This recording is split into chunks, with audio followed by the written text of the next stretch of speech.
YouTube? This is GalacticGod. I'm coming at you today with a video to talk about cheating in Yu-Gi-Oh! Now, we all know cheating can occur in many different kinds of circumstances and in many different scenarios. So what I'm going to do is give an example of how someone tried to cheat me once in a tournament. Now, this happened a long time ago in the era of GOAT control, which a lot of duelists hold in great fondness because it is a time in Yu-Gi-Oh! Which they consider to be very skillful. So at this point, I've been playing Yu-Gi-Oh! For a little while, and I was excited to get to go to this particular regional. But what made this journey even more special was that there was going to be a lot of the different metagame writers, as well as a bunch of the different pro players at the time at the event, and I was looking forward to getting to meet a lot of these people, and if, the Yugi gods align, maybe I would actually get to duel one of them. And as luck would have it, or so I thought, duel one of the pro players. Now, one of the things to remember about the rounds within Go Control is that a lot of times they tend to drag out kind of far. So it was just the second round of the tournament when I got to sit down and duel this pro player. I'm not going to name any names or anything like that. So we were almost at the end of the first round of our game when time was starting to catch up to us.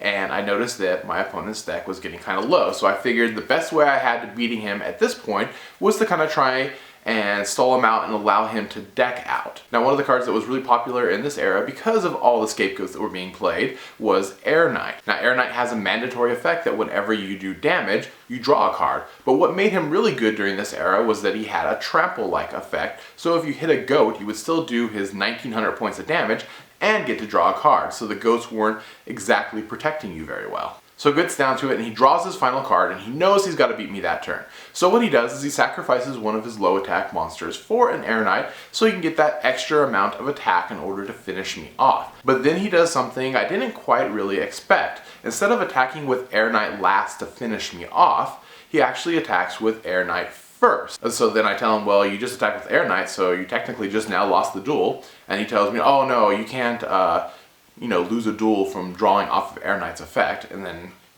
I tell him, well, yes, you can. And he said, no, you can't. And so we end up, calling for a judge, and we're sitting there waiting. And then one of his friends that had, finished, his rounds all together comes and sits down, and he asks what's going on. And then, he tells his friend, oh, this is the scenario, what's happening. And his friend is like, yeah, you're going to lose because, Air Knight has a mandatory effect. And he's like, oh my gosh. So the judge comes over and asks what's going on, and then I try to start to tell him, and then this pro player says, no, I didn't attack with Air Knight first, I attacked with him last. And then I was like, what? No, you didn't. You attacked with him first. That's why we called the judge over, because you had a question about this. And he's like, no, I didn't. I attacked with him, last. And then his friend, who had just come over after the whole thing had happened, started going, yeah, I watched him. He attacked with Air Knight last. And I was looking like, what the hell? So then this big drama starts to ensue because now it's my word against his and his friends. And, plus he's a pro player, so all the judges know him and all this kind of stuff. So it starts creating this weird scenario. Plus a lot of other players were starting to finish the games and they're starting to huddle around us to see what's going on. And it just kind of made everything real uncomfortable. Ultimately, the head judge ends up siding with me because he doesn't believe that we would actually call a judge over, for a question if he attacked with Air Knight last. And then we continue on into our second round in time. But the crazy thing about the whole scenario, at least to me, especially at the time, was the fact that this person who I admired, that had, topped all these huge events from this era, was trying to cheat. I really couldn't believe it. It made me wonder, just how valid all those tops and wins that he had been getting really were. So in the comment section below, let me know of a time when someone tried to cheat you out of a game. Did they succeed in their cheating, or were you able to overturn them?